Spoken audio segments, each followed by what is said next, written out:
Welcome to the Butterfly Effect. I'm Chris Horner. This is stage 19 of the Tour de France, 188 kilometers, about 115 miles in length.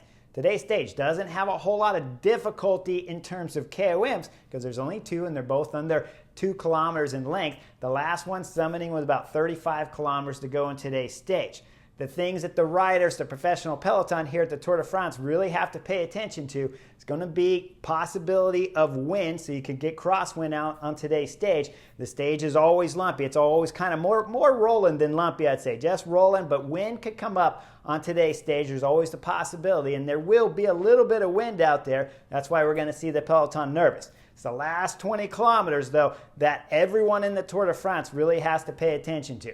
I did this course coming down in 2012, and it was incredible how fast we were coming down into the valley, into the city along the coast, and then all the obstacles and furniture in the middle of the road. So nobody wants to be caught napping in the last 20 kilometers of Stage 19's Tour de France here in 2022. When the racing starts, like I said, it's 188 kilometers, and from kilometer zero, we're going to see a 5-rider breakup there. Niels Paulet's represented, Matej Mohoric is there, Quinn Simmons from Trek Segafredo, and Taco van der Hoorn. With those 5 riders up front, the peloton behind being led by Alpecin Phoenix, Bike Exchange is in there, Total Energy's riding, and Lotto Soudal's represent. Now, with these sprinter teams back there riding, we're talking about only about a 1 minute and 20-second gap was the biggest I ever saw up to the 5 riders. The group up front, they're going to be pedaling hard, working well together, but at 125 kilometers still to go in the race, the peloton's just about got these guys back in sight. We're talking about 10, 15-second gap, and then it's going to be Quinn Simmons that's going to throw in a big acceleration. He's going to have 3 of the original breakaway riders go with him, and Niels Paulet's going to drop back to the peloton. This group of 4 now are still driving hard on the pedals. Cyril Barth from B&B Hotels tried to bridge across because the gap was so close. As Niels Paulet went backwards, Cyril Barth from B&B Hotels tried to bridge across. Nobody could wait up front, though, because the peloton's going fast with all the sprinter teams back there pulling. Up front, though, they're digging hard, and Cyril Barth's going to not make this gap. He's going to have to drop back to the peloton. Now we'll get to the first KOM here on today's stage, about 55 kilometers into the race. And this is when Quinn Simmons from Trek Segafredo is going to throw in an aggressive attack, and Matej Mohoric is going to come along for company. They go over the KOM. Matej Mohoric from Bahrain Victorious will cross the first KOM here on stage 19 in first position. Quinn Simmons is right on his wheel, though, for Trek Segafredo. Those two won't stay together much longer because Quinn Simmons, Trek Segafredo, is going to throw an attack on Matej Mohoric. Mohoric isn't going to fight at all. He's just going to back off, and Quinn Simmons is going to start accelerating. Now, when they come off this descent from the KOM and the peloton back there is going fast. They'll come through the right roundabout at the bottom of the hill, and then things are going to explode in the peloton. Filippo Ganna, the time trial world champion, will get a bike change, and now he's off the back. When we look at the second group where the split was in the peloton, we see all kinds of hitters back there. Jumbo-Visma have Sepp Kuss back there. Nathan Van Hooydonk, I'm pretty certain I spotted him back there. And then UAE Team Emirates got Brandon McNulty back there, Mark Hershey's back there, and Mikhail Berg's back there in that second group. Now, normally you would have to stress and worry a ton at this moment, but it's not a massive echelon, and it's not like Jumbo-Visma that's sitting on the sprinter teams have started to throw in on this crosswind. So I'm thinking while I'm watching this live, okay, no one has to worry in this second group. It's going to come back. Now, Filippo Ganna, he's in the third group because he had a bike change, and we're not going to see him on today's stage 19. But gotta imagine the TT world champion, current world champion, is going to be able to save his legs now with the last 50 kilometers of stage 19 and a time trial on tomorrow, stage 20 of the Tour de France. Now let's get back up to the peloton because the two groups come back together pretty quickly. And once they do, it's UAE Team Emirates. Tadej Pogačar needs a bike change. The UAE Team Emirates has Brandon McNulty right there with him to help Tadej Pogačar. And then the other 2 teammates will come back. So now when you look at that split that just happened a little bit ago with all of the teammates from Tadej Pogačar back there, he had no teammates. Luckily, the 2 groups came together. when he had that bike change. Now all of a sudden he's got 3 teammates in front of him, but guess what? Tadej Pogacar's not messing around because he knows the stage has been nervous and fast throughout all of the stage at this moment. So Tadej Pogacar's pulling on the front, and you see his 3 teammates holding on for dear life. They'll come back up to the front group with Tadej Pogacar's big pulls there, and now all the GC favorites are intact, and the field is more or less back together at this point in time in the bike race. Up front, though, is Trek Segafredo. Quinn Simmons going solo. He's going up the last KOM, and the peloton straight on his wheel. Coming over the KOM, they catch Quinn Simmons. This is early in the stage to catch Quinn Simmons, and now we're going to start seeing some attacks from the other players. First rider to go up the road, B&B Hotels, Alexis Gouchard. He gets a gap on everyone. Now he's out of the picture, and we start seeing Tadej Pogacar throwing in attack. He followed Hugo Ulf from Israel Premier Tech's attack, and now Tadej Pogacar is trying to get some time on the general classification. Let me remind you, he's second on the GC here in case you forgot. I know you didn't, but it's always fun to say it. And right behind, Wout van Aert's closing the gap up to Tadej Pogacar with Jonas Vingegaard 4 or 5 spots back behind Wout. With that closed up, we see some more attacks coming from the GC favorites. And now with the next attacks, we're going to see Fred Wright. Fred Wright is flying by the group of 4 or 5 guys who just got done finishing their attack as he's flying by on the right side, looking over right over his shoulder. Jasper Stuyvens, the Trek Segafredo rider, sees Fred Wright going by, and we know Fred Wright is a player because we've seen him on big breakaways early in the first week here at the Tour de France. Fred Wright continues accelerating hard. Jasper Stuyvens latches onto his wheel for Trek Segafredo. The Movistar rider way off in the distance. I don't know who it was, but he didn't close the gap anyways. These 2 riders will close up to Alexis Gouchard from B&B Hotels. And now we got a 3-rider break here. We're coming into the final of this stage 19. They got about 32 kilometers left in today's stage. And right away, they get a 30-second gap on the field behind. The sprinter team's got to go back to work at this point in time in the race because they brought back Quinn Simmons too early. What were you knuckleheads thinking? You had a 1-man break out there with Quinn Simmons, and you brought him back on the second KOM with about 35 kilometers to go in today's stage. Ridiculous move, and now you're getting fresher legs out in the peloton and you're out of the peloton, and these fresh legs, these 3 riders, Fred Wright, Alexis Gouchard, and Stuyvens,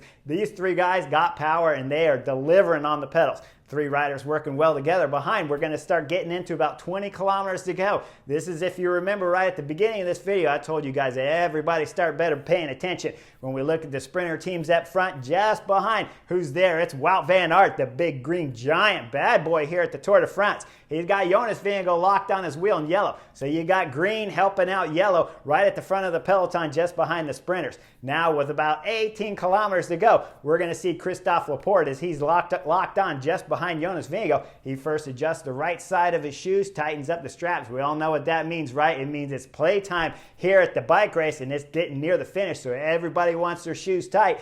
Christophe Laporte will reach over to the left side and adjust his shoes there as he's locked in. Second position behind Wout van Aert, who's still behind the sprinters. Now, 13 kilometers to go. This is red alert at the Tour de France. The 3 riders have still got a gap on the peloton of about 30 seconds. But the only guy left on the front, it's Glado Soudal, then Wout van Aert, Jonas Vingegaard, and Christophe Laporte sitting third wheel behind his teammate, Wout van Aert. Up front, like I'm telling you guys, red alert. It's 13 kilometers to go. We'll see on the left side, it's bike exchange coming up because they know Lotto Soudal riders are going to blow here eventually. We'll see Wout van Aert, his left arm will come out, tap the bike exchange rider on the hip. That means that you can slide in because I don't want to be up here pulling. We see Wout van Aert get on the radio because he had Nathan van Hooydonk sitting second wheel. I'm sure at this moment he goes, hey Nathan, get off the front, because we're going to see Nathan tap the earpiece just after Wout van Aert starts talking to Nathan. Gotta believe Wout saying, Nathan, get out of the way, man. We don't need to be doing any work right here on the front. I'm looking after the race leader's yellow jersey. All you guys can go for something else on today's stage. Now, just under 13 kilometers ago, we'll see Jonas Vingegaard. He's going to stretch up. He's stretching up because he's a smaller guy like me, so he needs to see over all the big guys in front of him because it's crazy dangerous at this point in time at the Tour de France. 10 kilometers to go. It's Quick-Step getting on the front. Quick-Step, where have you guys been? You've been in the front break throughout today's stage, and you haven't been on the front of the peloton. That's probably because back there when the peloton was split into pieces, it was their sprinter, Fabio Jakobsen, back there in the second group swinging big time. So that tells me that this is why we saw Quick-Step's Mikel Honoré in the front break driving throughout today's stage. And now with 10 kilometers to go, they're getting back on the front because they know there's no power left in the peloton. And if they want any shot at trying to win stage 19, they got to help out on front, even though their sprinter, Fabio Jakobsen, doesn't have good legs. With that time from Quick-Step driving on the front, just under 10 kilometers to go, the gap up to the three riders is now starting to get where it's under 20 seconds. Now we go into 5 kilometers to go. Guess who's back on the front? It's Wout van Aert on the front. He is drilling hard from 5 kilometers all the way to about 3 kilometers to go. And now we're going to see another switch at the front of the group because Wout van Aert's going to pull off at 3.5 kilometers to go. We're going to see him look over, and there's the race leader's yellow jersey. Yellow jersey's sitting solid at the front. Lotto Soudal's pulling. The sprinter teams are still pulling hard. Laporte, all of a sudden at this moment, you know Laporte's got the green light to start racing for the sprint stage because Wout van Aert pulled off and Jonas Vingegaard didn't slot right behind Laporte. Laporte solidly locked at the front, and you got to start keeping an eye on Christophe Laporte at this moment because he was, remember, adjusting his shoes back there at 18 kilometers to go, was always sitting third wheel and was never the rider pulling, coming through all the dangerous sections. It was Wout van Aert. So Christophe Laporte's up there with about 3 kilometers to go. The sprinter teams are still on the front. And now let's bump us up to 2K. Because 2K to go, we look at the front of the peloton. It's Total Energy at the front. Total Energy's leading out Peter Sagan. He's still got good legs here at the Tour de France on 19, and they're probably starting to get better because he crashed earlier on stage 5 of Paris-Roubaix. With 2 kilometers to go, we're coming into a bit of a chicane. The front group of 3, their gap is narrowing down to about 5-10 seconds. I call it about 5 though. And as we see the Total Energy rider flying into the chicane, second wheel's Christophe Laporte from Jumbo-Visma, and then it's Alpecin Phoenix sitting 3rd and 4th. Jasper Philipsen's the 4th place rider, and he's got his teammate in front. They start the little chicane. They're going to go underneath the tree. And once they go under the tree, they kind of disappear, so I don't know what's happening. But when they come out, they're still in the chicane. They got a right turn. Jasper Philipsen's going to grab too much brake, had some kind of issue. Maybe it happened on the tree. Maybe it's happening right at this moment. I don't know, but there's going to be a gap that opens up. Now you still got the 3 riders up front with Alexis Goujard from B&B Hotels, Fred Wright from Bahrain Victorious, and Stuyvens. They still got a chance here to win stage 19 of the Tour de France with a gap, and now there's a gap in the peloton. Now it's Total Energy up front. It's Laporte sitting second wheel, and the gap to the Alpecin Phoenix rider caused from Jasper Philipsen. They'll start to come out of this left bend here, and Christophe Laporte with 1.8 kilometers to go. He sees his opportunity. He's going to jump right off of the wheel of the Total Energy rider, and he's going to bridge across to the 3 up front with just under 1.8 kilometers to go. He's going to get there. Now we're going to see Jasper Stuyvens. He's going to look back, and he's going to see Christophe Laporte that he's bridged the gap. Alexis Goujard, he looks back. He knows Christophe Laporte's there. Fred Wright looked back. He knows Christophe Laporte's there. Now coming under the 1K to go, there's 4 riders in the front group. And just about 1K is when Alexis Goujard in second place, he's going to pull out hard right. That's going to open up a gap to Fred Wright, Bahrain Victorious, who now is accelerating with everything he's got behind Jasper Stuyvens, the Trek Segafredo rider. Even though he's got Christophe Laporte locked on his wheel, he's going to start accelerating as hard as he can to close the gap. With about 600 meters to go, he gets the gap closed up front to Fred Wright. And now guess what's going to happen? You know it. Christophe Laporte's going to accelerate hard on the pedals. Just under 600 meters to go. We'll call it about 550 meters to go. Christophe Laporte's got the front of the race here on stage 19 for Jumbo-Visma. He's accelerating hard behind. We saw DSM chasing. We saw Total Energies falling apart. Now we got Lotto Soudal on the front. Van Rensburg there. Van Rensburg was a late addition for the Lotto Soudal team here. He's put on on the roster to help Caleb Ewan win a stage at the Tour de France, and this is stage 19. Caleb Ewan's crashed 2 times that I know of at this year's Tour de France, but he's got some legs back there with Lotto Soudal pulling hard. Now up front, Christophe Laporte with that gap, he's throwing everything into it. Lotto Soudal, Van Rensburg's trying to close the gap, and now we see as we come out of the corner with about 200 meters to go, Christophe Laporte, he's not messing around. He's going to throw in one more big acceleration. He'll look back, look at the peloton. He knows he's got today's stage 19 won here for Jumbo-Visma to take their 5th stage win. Behind in the sprinters, it's Philipsen coming through second at the line. DSM's Alberto Danesi will get third. And guess 5th on the stage? Tadej Pogačar, 5th on the stage here on stage 19. And let me tell you about Tadej Pogačar. He was stuck back there basically all on his own from 20 kilometers to go all the way into the finish of today's, always defending his second place, but always trying to find some gap at some point in time against race leader Jonas Vingegaard throughout today's stage once we got into the meet with 35 kilometers to go. Now today's stage, Christophe Laporte. Congratulations.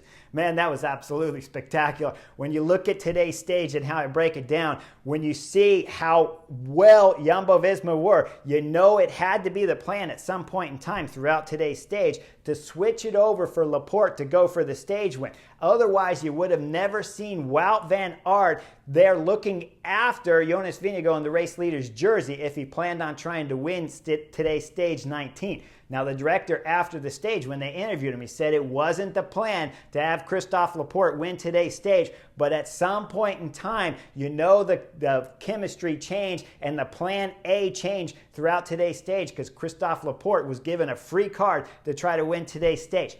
This was really a surprise to me personally to see Wout van Aert hand over the opportunity to be able to win here on stage 19. Now, when we break down stage 19, a lot of things had to happen for Christophe Laporte to be able to win. His teammate Wout van Aert had to give him the green light that he didn't want to sprint today. He had to be able to have good enough legs to stay in the front.